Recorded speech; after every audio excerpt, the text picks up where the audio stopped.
Donc, Seigneur, je veux te remercier pour ta parole aujourd'hui. Seigneur, je te remercie parce que ta parole, elle est vivante. Ta parole, Seigneur, lorsqu'elle est prêchée, elle a le pouvoir, Seigneur, de séparer corps et moelle, séparer qu'est-ce qui est de toi, qu'est-ce qui n'est pas de toi. Elle a le pouvoir, Seigneur, de renverser les mensonges pour rétablir la vérité. Elle a le pouvoir de transformer. Et je prie, Seigneur, qu'à travers ta parole aujourd'hui, que tu viennes toucher le cœur de chaque personne, que toi-même tu viennes parler, que toi-même tu prennes toute la place, qu'on oublie même qui je suis, qu'on oublie même le son de ma voix, mais qu'on soit attentif au message que tu essaies de donner ce matin. Dans le nom de Jésus, merci Seigneur que toute la gloire t'est donnée. Amen. Donc la semaine passée, j'ai parlé de créer un environnement où est-ce que Dieu peut demeurer. Puis, j'ai plutôt parlé de comment est-ce qu'on peut parvenir à créer cet environnement intérieur qui amène la présence de Dieu, qui fait en sorte que la présence de Dieu peut descendre et qu'on peut la contenir, qu'on peut être le véhicule de sa présence. Et j'ai parlé de 4 éléments, entre autres. Si je vais prendre quelqu'un au hasard pour venir les dire devant, ben non, c'est pas vrai. Non, mais... Désolée. On aurait quelqu'un... Non, c'est correct, c'est juste une blague pour que les gens soient un peu stressés. Non, en fait, j'ai parlé, premièrement, d'avoir un lieu de rencontre avec Dieu. C'est important qu'on ait un lieu d'intimité. Donc, tout le monde a fait ça cette semaine. Vous avez trouvé un temps, un endroit où est-ce que Dieu peut venir vous rencontrer, où est-ce que vous pouvez donner votre attention à Dieu pour qu'il puisse venir vous parler. Donc, c'est ça, avoir un lieu de rencontre avec Dieu, c'est important parce que tout découle de notre intimité, comme notre frère a partagé. Ensuite, ça prend un désir pour sa présence. Hein? Si on veut parvenir à passer du temps avec lui, on doit désirer. Puis Dieu répond à notre désir, puis on peut lui demander, Seigneur, aide-moi à désirer ta présence. Moi, il y a des moments de ma vie que j'ai fait cette prière à Dieu, parce que des fois, il y a des saisons où est-ce que c'est comme...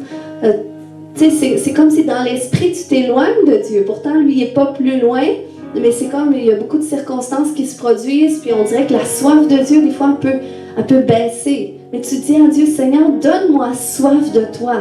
Comme le pasteur parle qu'on devrait avoir soif, Seigneur, je veux avoir même plus soif que ça. C'est des prières que vous pouvez faire à Dieu. Ensuite, il y a l'obéissance à sa volonté qui est très importante parce que Dieu nous demande à tous et chacun de faire des choses. Hein? Puis c'est pas des choses qui vont être trop grandes pour toi que tu ne seras pas capable de faire. On n'a pas un Dieu condamnateur non plus, que si tu fais pas telle chose, non, Dieu nous aime. Et comme un bon papa, mais moi, comme maman, il y a des choses que je veux que mes fils fassent. Puis c'est pour leur bien aussi. Je veux qu'ils respectent certaines règles aussi parce que je veux les éduquer d'une certaine façon. Donc Dieu veut nous éduquer aussi à travers sa parole. Ensuite, j'ai parlé du désir de sainteté. Ce désir de se mettre à part pour Dieu, ce désir de marcher en communion avec Dieu, parce que Dieu dit dans sa parole que ceux qui ont le cœur pur, c'est ceux qui verront Dieu, ceux qui ont ce cœur où est-ce que le Saint-Esprit est capable de venir les convaincre de péché, convaincre de qu'est-ce qu'ils doivent faire, convaincre de « Attends, cette chose-là dans ta vie ne s'aligne pas avec ma volonté. » Puis, lorsqu'on apprend comme ça à désirer, à marcher en conformité avec Dieu, c'est que ça développe aussi l'humilité en nous, ça développe un cœur humble. Et Dieu dit qu'il résiste à ceux qui ont un cœur endurci, à ceux qui sont orgueilleux, mais à ceux qui sont humbles. Dieu, c'est comme il ne peut pas leur résister. C'est comme un cœur humble, c'est irrésistible pour Dieu, fait qu'il n'a pas le choix de répondre par sa grâce, il n'a pas le choix de répondre par sa gloire. Il veut manifester sa gloire parce que c'est la chose qui ne peut pas résister, l'humilité. Amen. Donc, c'est ce que j'ai parlé, puis toutes ces choses nous aident à être un véhicule qui peut porter la présence de Dieu. Puis, une autre chose qui est primordiale à travers de ça, que je veux parler aujourd'hui, c'est l'importance de prendre conscience de sa présence. C'est un sujet assez intéressant parce que on peut faire toutes sortes de choses dans notre quotidien. On peut être chrétien, on peut faire tout ce qu'on a à faire, mais pas être conscient de sa présence. Puis on va voir ce matin, dans le fond, Mais qu'est-ce que ça fait lorsqu'on n'est pas conscient de sa présence? Parce que lorsque tu n'es pas conscient de la présence de Dieu, puis être conscient de sa présence, c'est pas de dire je sens sa présence ou je sens pas sa présence, mais c'est d'avoir cette conscience-là de qu'est-ce que Dieu, la parole de Dieu dit déjà à propos de la présence de Dieu. On va voir ça ce matin. Mais Dieu est au milieu de nous. Depuis le début de la création, lorsque Dieu a créé Adam et Ève, son désir c'était d'être au milieu de son peuple. Puis c'était d'être en communion avec chaque être humain, c'était le désir de Dieu. Puis déjà ça devrait nous amener à être conscients. OK, Dieu veut vraiment avoir une relation avec moi, ça veut dire qu'il est là, ça veut dire qu'il est présent. Donc ça veut dire que sa présence n'est pas connectée à qu'est-ce que je ressens. Tu sais, parce que des fois on peut dire, ah ben, je ressens une chaleur, la présence de Dieu est là. Mais on ne doit pas toujours l'associer à ça. Parce que le jour où est-ce que tu ne ressens pas la chaleur, tu vas penser que Dieu n'agit pas. Puis tu peux passer à côté de qu'est-ce qu'il voudrait faire dans ta vie. Donc, que tu sentes une chaleur, que tu sentes... Tu sais, des fois, dans la présence de Dieu, comme cette fin de semaine, on est allé à la conférence Génération Unité. Puis, wow, je trouvais ça extraordinaire de voir comment est-ce que les gens aiment tellement Dieu. Les gens qui sont là, puis c'est comme les gens rentrent dans la présence de Dieu. Puis, en tout cas, c'était vraiment très, très touchant. Puis... Tu sais, il y a beaucoup de gens à certains moments où est-ce que la présence de Dieu était forte, était très tangible. Mais il y a beaucoup de gens qui se mettaient à pleurer. Puis là, tu entendais les gens qui pleuraient. Puis, tu sais, moi, je me disais, j'ai pas envie de pleurer. Tu sais, puis moi, je suis pas du type à forcer. Tu sais, peut-être qu'il y en a qui, je sais pas s'il y en a qui peuvent forcer des fois. Mais moi, tu sais, si le Seigneur, il me touche d'une certaine façon, c'est comme, c'est pas moi qui veux forcer ça. Je veux simplement laisser le Seigneur me toucher comme il faut.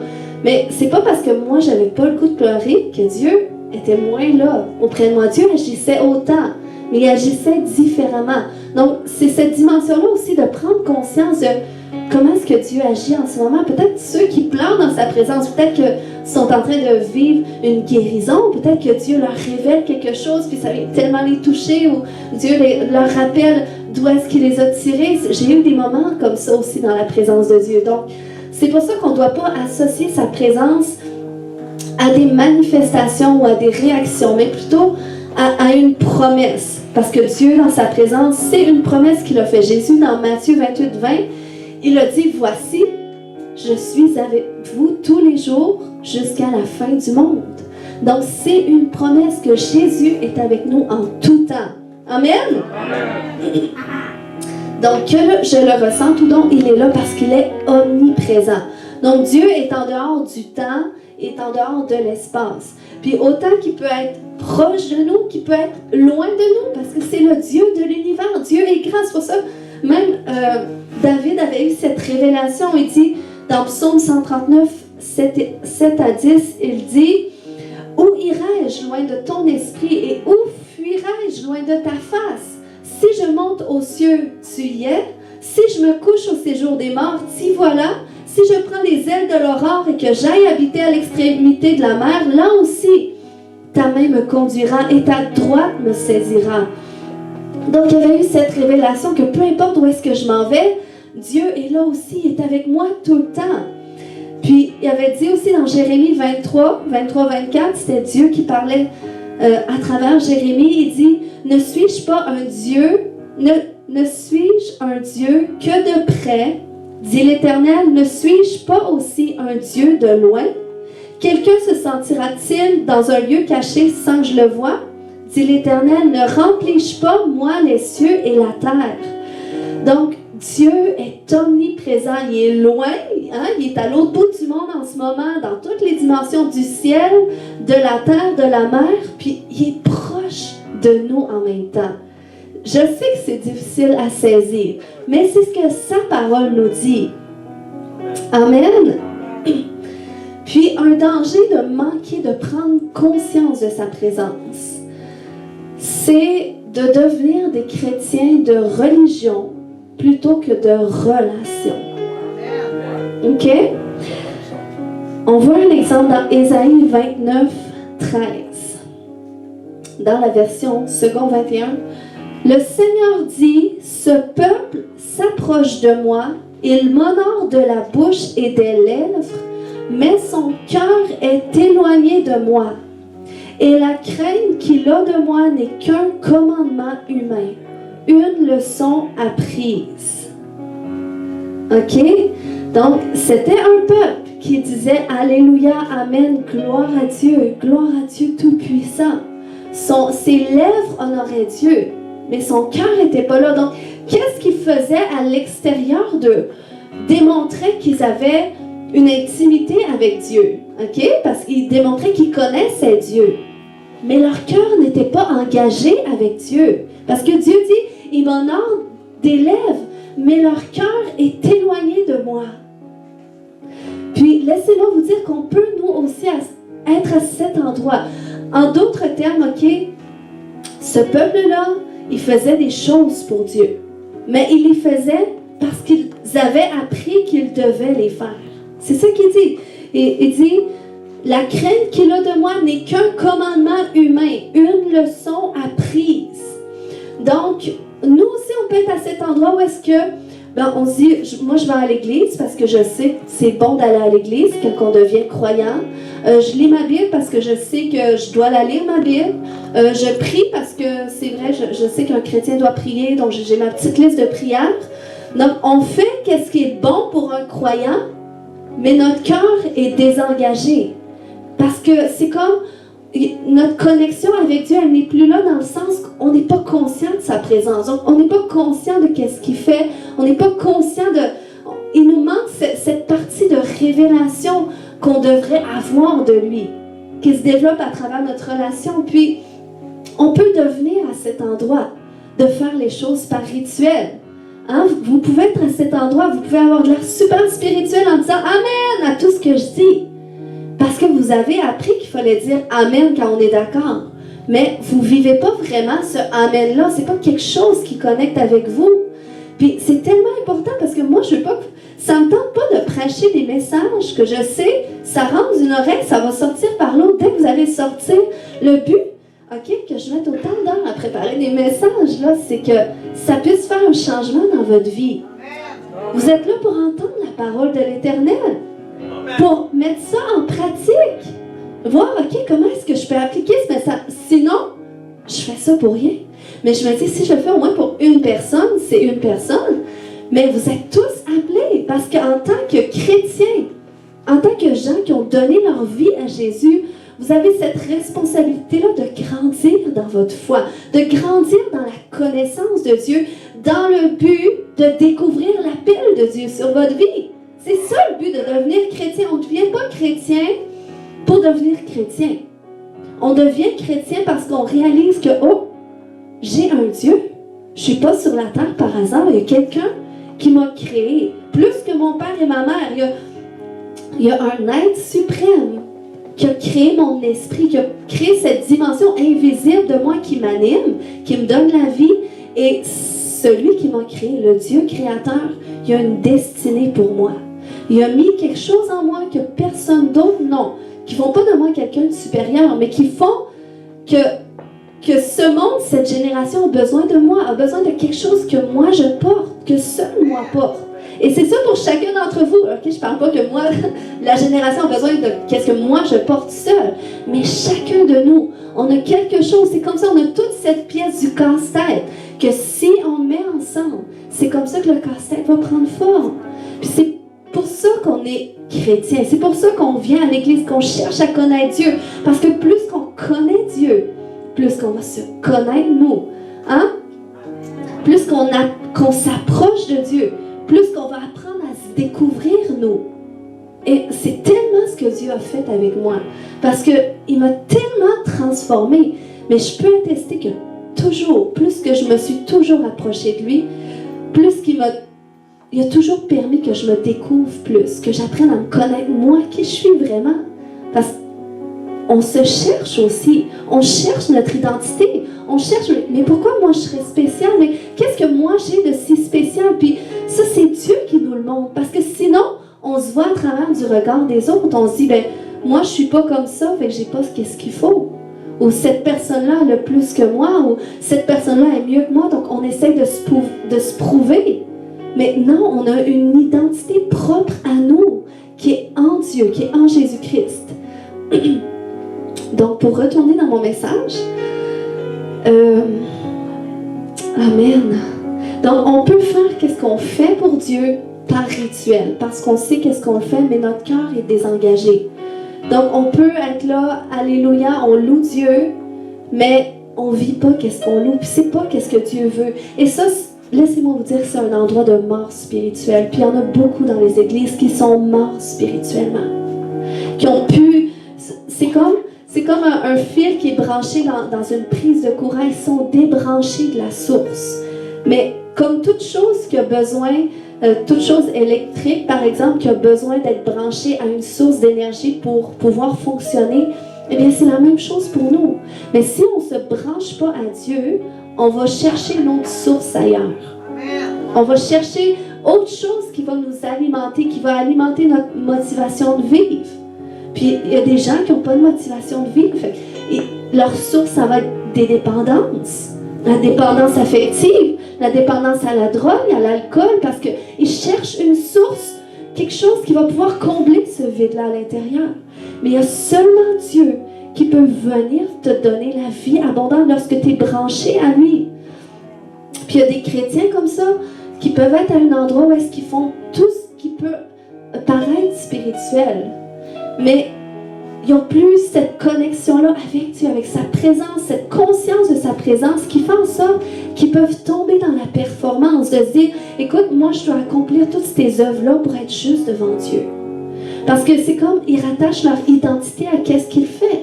Mais ton identité, c'est ce qui doit être bâti en premier, puis après ça, va découler ce que Dieu t'appelle à faire, puis les œuvres, mais c'est pas dans les œuvres qu'on est juste, mais on est déclaré juste à cause de notre foi en Dieu. Amen. Alléluia. Donc, ce qui m'aide à ne pas tomber dans la religion, à ne pas tomber dans les rituels, eh bien, c'est de retourner à cet endroit, d'être pleinement intentionnel dans tout ce que je fais pour entretenir ma communion avec Dieu. OK? Voulez-vous que je répète pour ceux qui prennent des notes? Ce qui m'aide à ne pas tomber dans la religion, c'est de retourner à cet endroit, d'être pleinement intentionnel dans tout ce que je fais pour entretenir ma communion avec Dieu. Tu sais, il y en a qui se demandent, mais pourquoi dans les chants chrétiens, il faut répéter 8 fois « j'ai soif de toi ». Tu sais, des fois, il y en a qui se disent ça, pourquoi il faut toujours répéter? Mais souvent, ça prend 8 fois pour que ça vienne jusque dans ton cœur de dire « OK, oui, j'ai vraiment soif de toi ».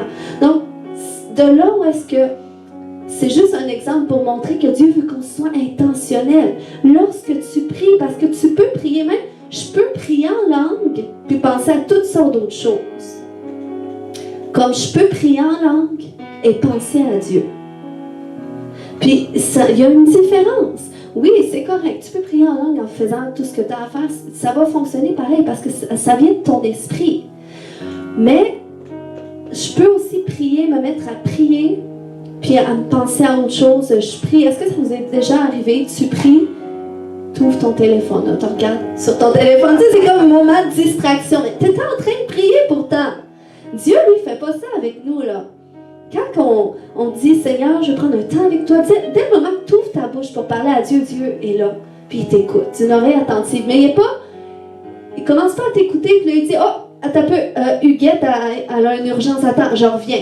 Non, il est pleinement attentionné. C'est par le Saint-Esprit, OK, que c'est rendu possible qu'on peut avoir une communion avec Dieu. Si ce n'était pas du Saint-Esprit, on ne pourrait pas, parce que c'est vrai qu'on se dit, ben, Dieu, il est partout en même temps. Il n'y a pas juste moi à penser. Mais donc, c'est le Saint-Esprit qui t'a été donné à travers Jésus. Amen. Donc, le plus beau cadeau qu'on peut faire à Dieu, c'est d'être pleinement intentionnel dans notre communion avec lui. De lui donner notre cœur entièrement, puis de juste prendre le temps de s'arrêter. C'est quand tu loues Dieu, on n'est pas là pour OK, un chant après l'autre, alléluia, amen. Puis on n'est pas là pour se dégourdir. Mais on doit parvenir à cet endroit de OK, je connecte avec qu'est-ce que je dis. Je connecte, OK, je suis sensible aussi à qu'est-ce qui se passe en ce moment. Qu'est-ce que Dieu fait? Qu'est-ce que Dieu essaye de me dire? Puis ça, c'est un exercice, ça se développe. Parce que dans notre nature humaine, ok, c'est pas naturel de connecter avec Dieu, mais c'est quelque chose qu'on apprend à développer grâce au Saint-Esprit qu'on a reçu de nous, ok, en nous. Bon, là, je m'étends dans toutes sortes de choses, mais Dieu, c'est Dieu qui me conduit. Alléluia. Donc, maintenant, comment être à cet endroit de prise de conscience de sa présence? Puis, je veux parler de 2 expériences avec le Saint-Esprit ce matin, pour vous aider à prendre conscience de sa présence. Donc, il y a une première expérience avec le Saint-Esprit, puis je veux parler de l'expérience de la colombe, parce que dans la parole de Dieu, le Saint-Esprit est représenté comme une colombe. Puis il y a une première expérience qui est la colombe en moi. Ok, l'expérience de la colombe en moi, du Saint-Esprit en moi. On sait que Jésus est le nouvel Adam, ok, qui est le prototype de tous les croyants, de la nouvelle façon de vivre qu'on devrait avoir. Ok, parce que Adam n'a pas su faire ce qu'il devait faire, il a désobéi à Dieu. Donc, c'est là que Dieu, en tout cas, Dieu a envoyé Jésus finalement pour rétablir l'homme dans sa façon qu'il devait vivre sur terre, en communion avec Dieu, qui vit pour amener la terre en alignement avec la volonté de Dieu qui est au ciel. Puis Jésus a ouvert le chemin pour nous, parce qu'on sait que Jésus est 100% Dieu, mais il s'est dénudé de sa nature divine pour venir vivre comme un homme sur terre, et lui-même a dû vivre le baptême du Saint-Esprit, la colombe qui est descendue en lui, a dû lui-même vivre cela pour marcher dans le surnaturel. Il n'y aurait pas eu besoin, c'était Dieu. Mais il a suivi toutes ces étapes-là pour ouvrir le chemin, pour nous montrer comment est-ce que nous, on devrait aussi mener notre vie pour être en communion avec Dieu et vivre la vie pour laquelle nous sommes appelés à vivre, qui est la volonté parfaite de Dieu. Donc, Jésus a ouvert la voie.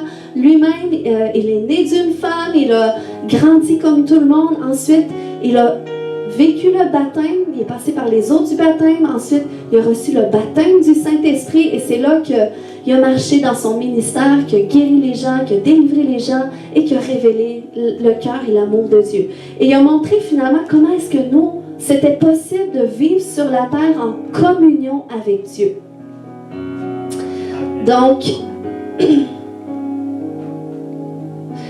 il faut que tu saches que lorsque le Saint-Esprit vient en toi, okay, cette première expérience, l'expérience de la colombe en toi, le Saint-Esprit vient en toi pour toi. Okay? C'est pour faire une œuvre en toi que tu reçois le Saint-Esprit. Le Saint-Esprit vient pour te transformer, il vient pour faire une œuvre dans ta vie, il vient pour guérir ton cœur de toutes les blessures, il vient pour renverser les mensonges que tu portes, parce qu'on vit tous avec des mensonges, parce qu'on a tous été éduqués d'une certaine façon qui n'était pas nécessairement en alignement avec qu'est-ce que la volonté parfaite de Dieu. Et parfois, ça l'a érigé des forteresses en nous, des façons de penser qui s'opposent à qu'est-ce que Dieu dit. Puis des fois, c'est ça qui nous bloque d'aller de l'avant avec Dieu. Mais à travers notre communion avec le Saint-Esprit, parce qu'il vient en nous, eh bien, plus qu'on développe notre intimité avec lui, plus qu'il vient mettre en lumière ces choses-là, qui sont cachées, puis il nous aide. Moi, il n'y a aucun mensonge que Dieu a renversé dans ma vie qui n'était pas de façon intentionnelle, dans le sens que il n'y a aucun mensonge que je ne sais pas que Jésus a renversé dans ma vie. Tous les mensonges, puis il y en a eu beaucoup. Puis peut-être que je vais en découvrir encore, parce qu'on est constamment dans un cheminement avec Dieu, dans un processus de transformation. Mais je sais que jusqu'ici, tous les mensonges que je portais en moi, qui limitaient l'action de Dieu dans ma vie, qui me limitaient de marcher dans la plénitude de qui je suis appelée à être en Jésus-Christ, eh bien, ces mensonges-là, Jésus me les a montrés dans ma présence avec lui. Il m'a montré que, gars, vois-tu, cette chose-là, c'est à l'encontre de qu'est-ce que j'ai dans ma parole. Quand tu agis comme ça, vois-tu, gars, ça part de là. C'est là que le Seigneur m'a montré les racines de certaines choses dans ma vie, que j'ai pu dire, oh, Seigneur, tu as raison. Ben, je tombe en désaccord avec ça. Je tombe en désaccord avec cette peur de telle chose, avec cette peur du rejet dans le nom de Jésus. je renonce à cette peur, puis je pardonne ceux qui m'ont rejeté. Puis c'est un processus comme ça de guérison où est-ce que le Seigneur, simplement, dans la prière avec lui, j'ai pas besoin d'avertir Pierre, Jean, Jacques. J'ai juste besoin d'être dans la présence de Dieu, de dire oui Seigneur, tu as raison. Puis ça se développe. Plus que tu passes du temps avec lui, plus qu'il te montre ces choses-là. Parce que des fois, tu sais, on sait, les fruits de l'esprit, selon Galates 5, 22, c'est l'amour, la paix, la patience, la bonté, la bienveillance, la fidélité, la douceur, la tempérance. OK? Quand tu as le Saint-Esprit en toi, ça, c'est les fruits que tu devrais porter. Mais on sait que c'est un processus aussi. Puis des fois, on se dit, OK, je ne suis pas encore rendue à la patience que je devrais avoir, je ne suis pas encore rendue à la douceur que je devrais avoir. Puis des fois, tu sais, on se mesure comme ça, puis on se trouve loin. Mais il faut que tu saches que ce n'est pas les fruits que tu dois travailler. Tu sais, des fois, on dit, mais je fais tout ce qu'il faut pour être patient, mais là, il arrive toujours cette chose-là. Non, ce n'est pas ça que tu dois faire. Ce que tu dois faire, c'est dans la présence de Dieu. Laisse l'Esprit de Dieu en toi faire le travail qu'il doit faire. Pourquoi tu es impatient?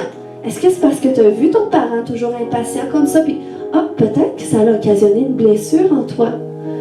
Seigneur, je pardonne à mon parent, c'est vrai qu'il était toujours impatient dans cette situation-là, puis je crois que ça m'a affecté, puis ça s'est même transféré sur moi. Des fois, c'est des choses comme ça, mais c'est en communion avec le Saint-Esprit en toi que tu vois ces choses-là. Maintenant, ça c'est la première expérience avec le Saint-Esprit.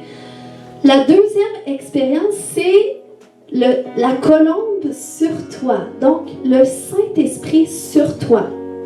Il faut que tu saches que le Saint-Esprit sur toi est sur toi pour les autres. OK? Il vient en toi pour toi, mais il vient sur toi pour les autres. De la même façon que Jésus, quand il était arrivé dans la synagogue, qu'est-ce qu'il avait dit? L'Esprit du Seigneur est sur moi.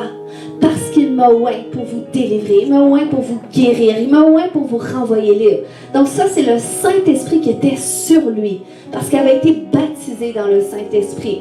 Puis il avait dit à ses disciples dans Actes 1:8, quand il avait dit « Partez pas de la chambre haute jusqu'à ce que vous ayez reçu le cadeau promis », il dit « Vous recevrez une puissance, le Saint-Esprit survenant où?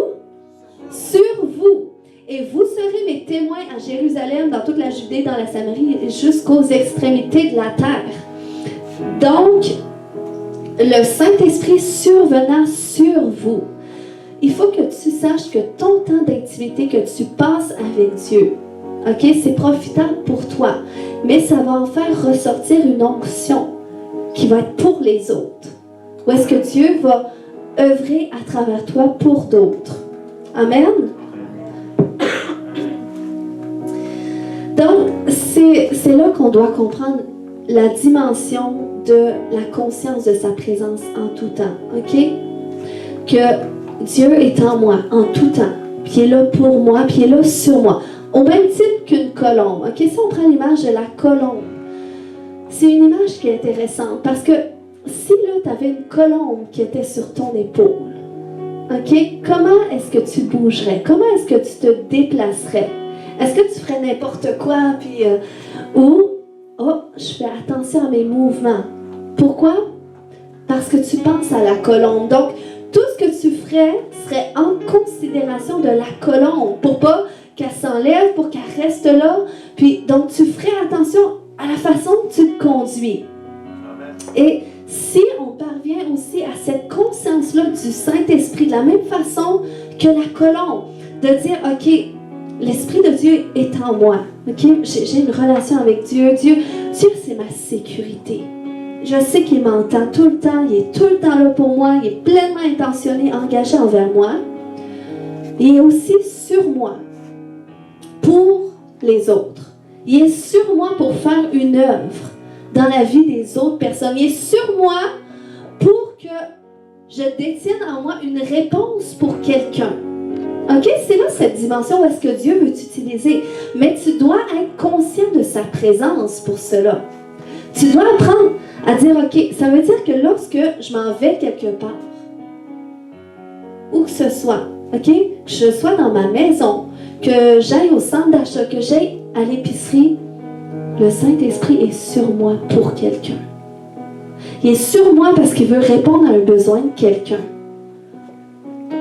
Donc, le fait de prendre conscience de sa présence te rend attentif à qu'est-ce que Dieu veut faire. Puis des fois, Dieu veut t'utiliser pour encourager quelqu'un. Peut-être qu'il y a quelqu'un qui est découragé, puis Dieu veut te donner une parole par toi qui va l'encourager, qui va la relever. Mais pour ça, tu dois être conscient. Parce que sinon, tu vas penser que c'est le hasard, puis que bon, tu sais, mais non, quand tu sais que Dieu est sur moi pour les autres, ça veut dire que Dieu m'a donné des dons que je dois utiliser pour mon prochain, parce que c'est ça qui manifeste sa gloire, qui manifeste sa personne, qui manifeste sa présence. Tu sais, de prendre conscience de ça, ça m'a aidé à réaliser, parce que des fois, c'est comme notre appel en Jésus-Christ. Ça doit nous sortir de notre zone de confort. OK? Si ça te garde seulement dans ta zone de confort, c'est que tu te fies seulement à ce que tu as en toi. Mais, tu sais, à un moment donné, parce que, comme moi, là, par exemple, OK? Prêcher comme ça devant les gens, c'est un appel de Dieu. Mais, en moi, avant, j'avais jamais pensé que j'aurais pu faire ça. Puis, tu sais, même encore des fois aujourd'hui, ça me sort de ma zone de confort parce que j'ai une personnalité comme ça. Ma personnalité est réservée, puis je suis bien comme ça. Je suis pas renfermée. Je suis réservée. Je suis quelqu'un qui est plus observatrice, qui va écouter. Je suis quelqu'un qui est relationnel. Mais je sais que Dieu, son esprit sur moi, a fait en sorte qu'il m'a mis un message qui ne doit pas juste rester en moi, mais qui doit être donné, parce que c'est une réponse pour d'autres. Mais si moi, je me limite en disant « Non, Seigneur », parce que je suis pas obligée de répondre à l'appel de Dieu. Puis longtemps, j'étais emprisonnée. Dieu m'a délivré de beaucoup de choses, oui. Mais ma mentalité a dû changer aussi. De dire « Arrête de penser que c'est toi ». Tu sais, moi, dans ma conception, j'aime pas attirer l'attention sur moi. Mais, vous savez, c'est une bonne position. Quand tu dis, c'est vrai que Dieu m'a donné un don, mais moi, j'aime pas attirer l'attention sur moi. Ben, tant mieux! Parce que le but, c'est pas d'attirer l'attention sur toi. Mais c'est que quand tu laisses Dieu utiliser le don qu'il a mis en toi, c'est comme ça qu'il se manifeste. Puis que les gens, même, ils regardent à lui, donc ils t'oublient. Fait que si Dieu t'a donné un don, que ce soit pour la louange, un instrument, le chant, que ce soit pour des œuvres artistiques, si Dieu t'a donné un don pour rentrer en relation avec des gens, tu sais, il y a des gens qui sont très relationnels, que dès que tu leur parles, tu as envie de tout dire ta vie, mais ça, c'est des dons que Dieu donne. Puis quand Dieu te donne un don, puis que tu le laisses l'utiliser pour sa propre gloire, lui, ça le glorifie, et tu donnes l'opportunité à des gens d'expérimenter Dieu par toi. Amen.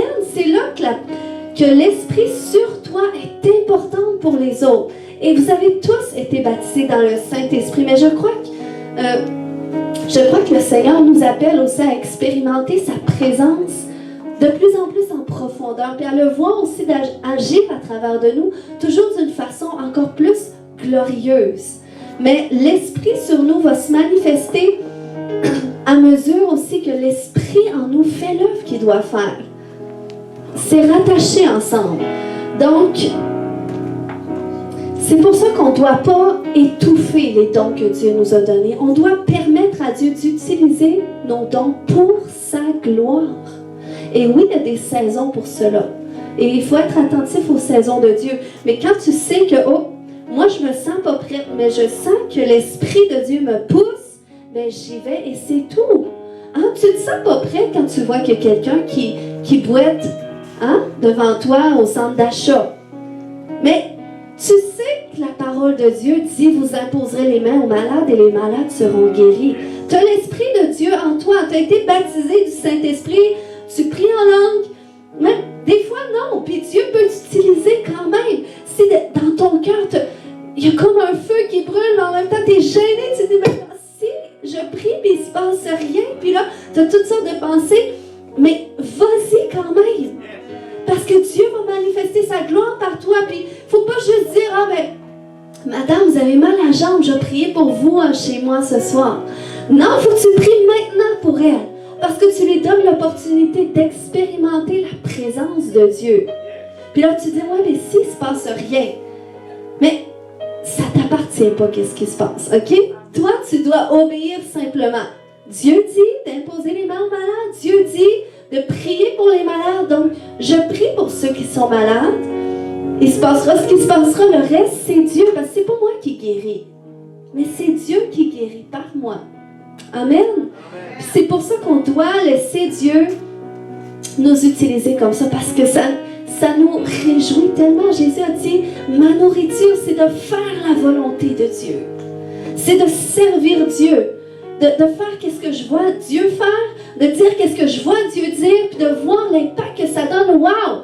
Ça, c'est ma nourriture. Ça me comble plus que toute autre chose. Et vous allez voir, je suis certaine que l'équipe d'évangélisation était enflammée. Tu sais, de voir les gens. Amen! De voir la réponse des gens. Les gens sont prêts, mais c'est nous les croyants. Il faut sortir de la mort spirituelle, OK? Il faut se lever. On ne sert pas un Dieu de religion. On ne sert pas un Jésus sur une croix. OK? On sert un Jésus vivant qui marche avec nous, qui marche en nous et qui veut se manifester par nous. Amen! Et il veut se manifester à travers les dons qu'il vous a donnés. Il est sur vous pour les autres. Il est sur vous pour être la réponse à un besoin. Amen! Il est sur vous, sur notre équipe de louanges. Dieu est sur vous pour manifester sa présence. Parce qu'il vous a donné un don. C'est pas vous. Vous n'êtes pas né en disant, mais moi je viens au monde, je veux être un chanteur, je veux jouer tel instrument. Non. C'est quelque chose un désir qui s'est développé en vous, mais que Dieu a mis en vous. C'est Dieu qui l'a mis en vous parce que Dieu, la louange et l'adoration, ça vient de Dieu. Puis c'est sûr qu'avant de connaître Dieu, on louait, on adorait pour qu'est-ce que le monde adore. Mais une fois que Dieu te rencontre, il veut utiliser ton don pour les autres. Pour les autres. Amen. Parce qu'il n'y a pas tout le monde qui est capable. Moi, si je me mets à, chanter, jouer du piano, tout ça, OK, je préfère pas. Peut-être dans la présence de Dieu, dans mon intimité avec Dieu, je suis libre. Dieu ne me juge pas, mais il faut savoir reconnaître nos dons aussi. Amen. Donc, à mesure qu'on prend conscience de sa présence en nous, sa présence qui est sur nous, Seigneur, qu'est-ce que tu veux faire à travers de moi? Puis, plus qu'on prend conscience, c'est comme ça qu'on apprend à vivre sous un ciel ouvert. Puis, chaque croyant est appelé à vivre sous un ciel ouvert. C'est ça qui change notre perspective, en fait. Qu'on voit les choses de la perspective de Dieu. Pourquoi? Parce qu'on est dans la dimension du ciel. Hein? Dans la parole de Dieu, ça nous dit qu'on siège dans les lieux célestes en Jésus-Christ. Mais pour siéger dans les lieux célestes, il faut être conscient de cette dimension-là. De dire, oh, là, je vois un besoin. Puis il y a une solution qui vient dans mon cœur. Donc, tu y vas par la foi. C'est vraiment par la foi. C'est comme, tu sais, quand j'ai une parole de connaissance, il y a quelqu'un qui a mal dans le cou. C'est par la foi que je le dis. OK? Puis j'ai dû le tester une première fois. Avant, je suis jamais sûre. Mais là, je le sais parce que j'ai pratiqué. Mais quand c'était la première fois, c'est stressant parce que tu dis, j'ai de l'air de quoi si je me trompe? Mais le juste vit par quoi? La foi. Donc, on doit apprendre à tester notre foi. Puis Dieu teste aussi notre foi. Il veut voir jusqu'à où est-ce qu'on va persévérer. Des fois, c'est arrivé, j'ai eu une parole de connaissance pour un mal, je prie pour le mal. C'est toujours stressant parce que tu te dis, bon, est-ce que j'utilise les bons mots? La personne va-t-elle être guérie? Tout ça. Puis des fois, il ne s'est rien passé. Mais est-ce que je dois comme culpabiliser? Non. Je dois continuer de faire confiance à Dieu. J'ai entendu, il y a des gens là, qui font les œuvres de Jésus, okay? Des plus grands, des gens qui ont des grands ministères de guérison, qui ont prié pour au-dessus de 1000 personnes avant de voir un premier miracle. Fait que vous voyez comment est-ce que Dieu teste notre foi, notre désir de le voir à l'œuvre. Amen. C'est comme si tu sors évangéliser avec l'équipe d'évangélisation. Mais le Seigneur, il voit ton désir déjà de faire ce pas, de dire, écoute, moi je réserve cette journée-là, je vais aller avec l'équipe. Je ne sais pas ce qui va se passer, je ne sais pas ce que je vais dire, je ne sais même pas les résultats que ça va donner, mais je fais un pas de foi et je m'associe à leur foi à eux aussi. Puis c'est comme ça que Dieu agit. Amen. Il faut le faire. Amen. Amen. Notre appel n'est pas à propos de nous, mais il est à propos de Jésus. Il est à propos de Jésus. Donc les résultats, ça fonctionne pas, peu importe. Dieu s'en chargera. Si Dieu a pu parler par un âne, ben Dieu peut utiliser n'importe qui pour parler. Il faut juste que tu ouvres ta bouche par la foi, que tu y ailles par la foi, que tu fasses un mouvement, puis Dieu va t'utiliser. Amen.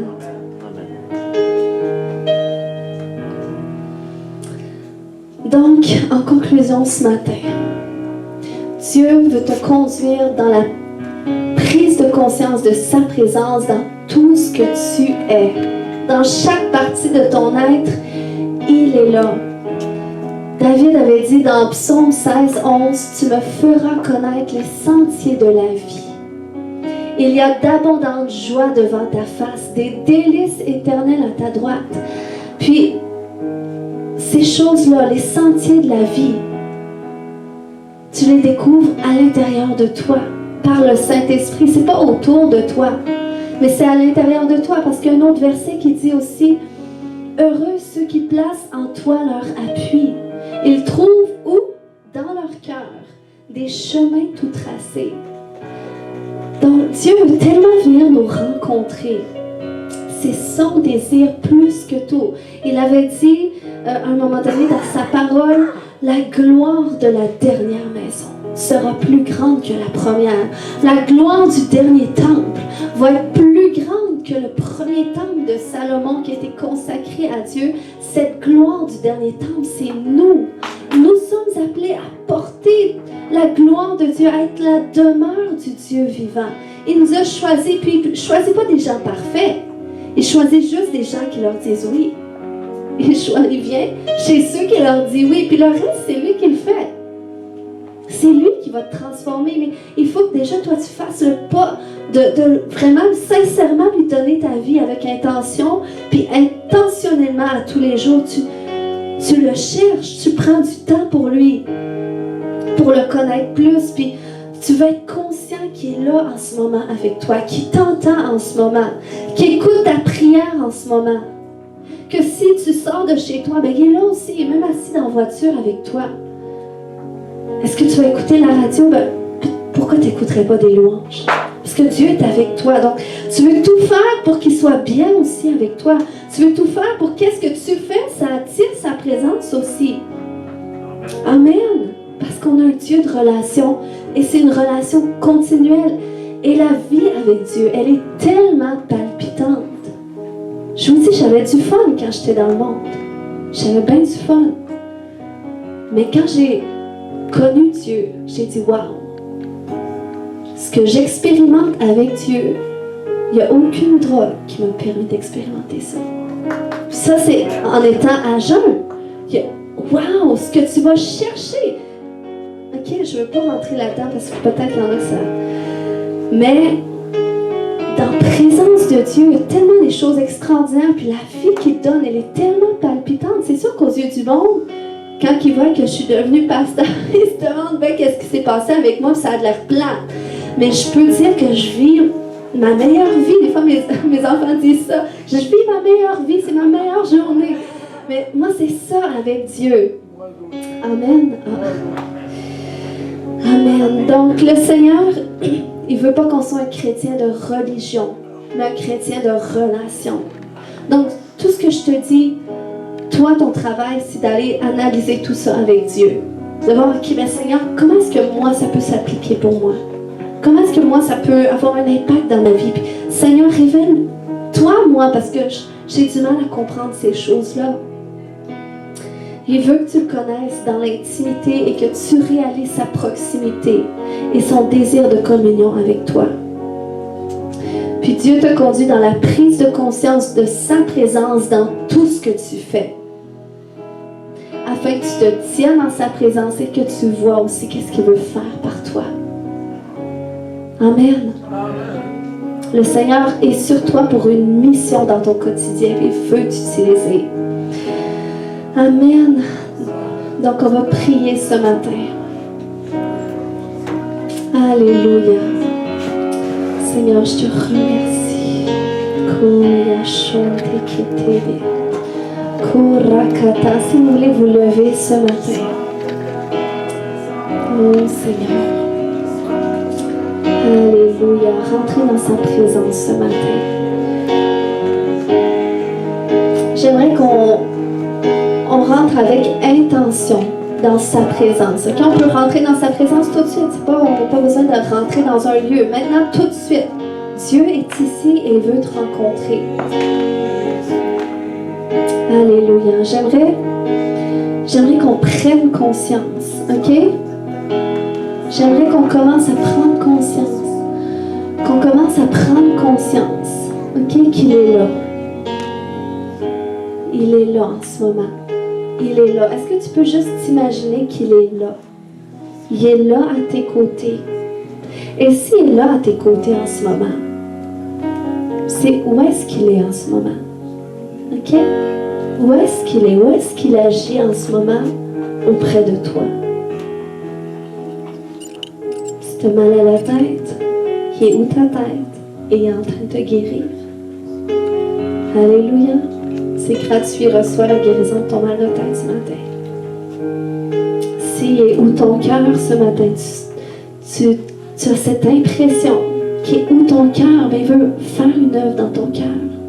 Il veut venir te rencontrer dans ton cœur. Alléluia. Seigneur, fais-nous connaître les sentiers de la vie. Fais-nous connaître les joies abondantes qu'il y a devant ta face.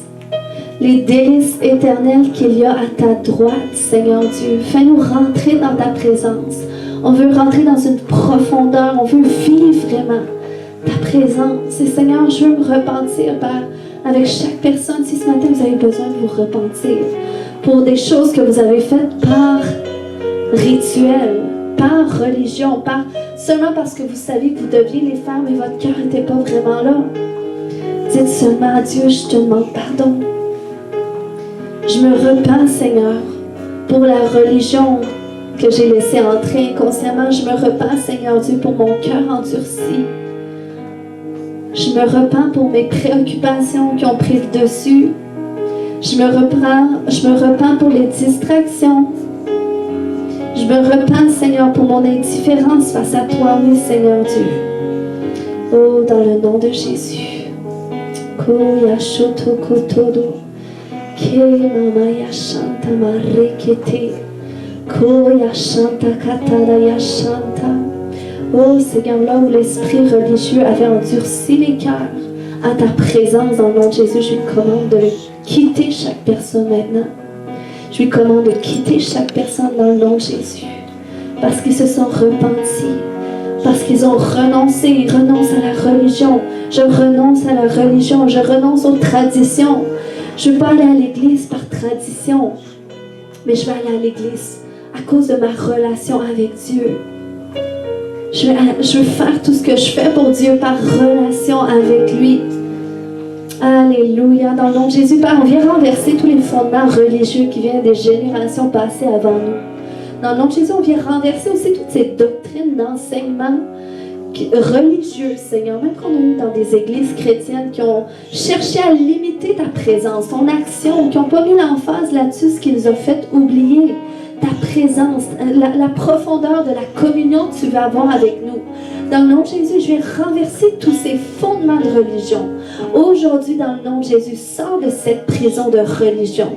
Sors de cette prison de religion. Je brise toutes les traditions de l'endroit où tu viens qui t'empêchent d'entrer dans la profondeur de la présence de Dieu comme il se devrait dans le nom de Jésus. Alléluia, la parole de Dieu. Ce matin, Seigneur Dieu, par ma prière, je viens, Seigneur Dieu, comme cette épée qui vient à deux tranchants, séparer.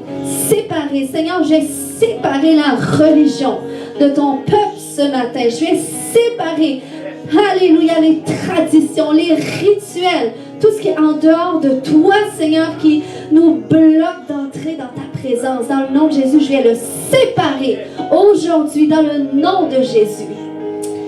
Alléluia, j'appelle la présence de Dieu. Esprit Saint, viens des 80 et souffle ta vie dans chaque personne. souffle ta vie dans chaque personne. Alléluia, je déclare que la présence de Dieu, alléluia, devient votre source principale à tous et chacun. Je rétablis votre communion avec Dieu.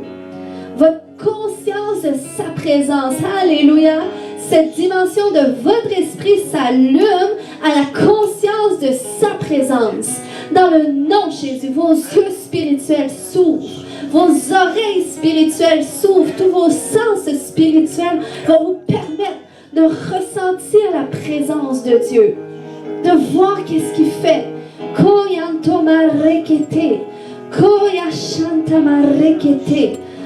Koya shanta katada mama ya shanta. Si tu sens que Dieu fait cette œuvre en toi aujourd'hui, tu sens qu'il y a quelque chose qui se passe, que c'était pour toi, que tu es à cet endroit, que oui, tu veux être conscient de sa présence plus que jamais. Alléluia, tu sens que le Seigneur t'interpelle. Avance devant, on va juste prier pendant que notre équipe va faire un chant. Alléluia, on va prier en même temps. Et fais ce pas de foi pour dire, écoute, alléluia, je veux marcher. Je veux marcher dans la plénitude du Saint-Esprit. Oh, alléluia. Oh, l'Esprit Saint est en toi. L'Esprit Saint est sur toi. Korababaya Shanta, on va ranimer sa présence. Si tu es plus conscient de sa présence aujourd'hui, on va la ranimer. Koya Shanta Katada. Koya Shanta. Continue de vous avancer ce matin. Est-ce qu'il y a quelqu'un d'assez humble? Alléluia. Dieu ne peut pas résister à l'humilité. Koramaya Shanta. Ça attire sa gloire. Tous ceux qui s'humilient, tous ceux qui disent écoute-moi. Alléluia. Koya Shotodoma Rekete. Koya Shanta. Oh, alléluia. Dites-lui ce matin que vous avez soif de sa présence. Dites-lui ce matin, dis j'ai soif de ta présence. Koya Shanta, Koya Shanta, Koya Shanta, alléluia, oui Seigneur, on va vivre une nouvelle dimension de ta présence. Ton esprit est en nous, ton esprit est en nous, ton esprit est sur nous Seigneur, sur chacun d'eux. Ton esprit est là. Koya Shantoma Rekete.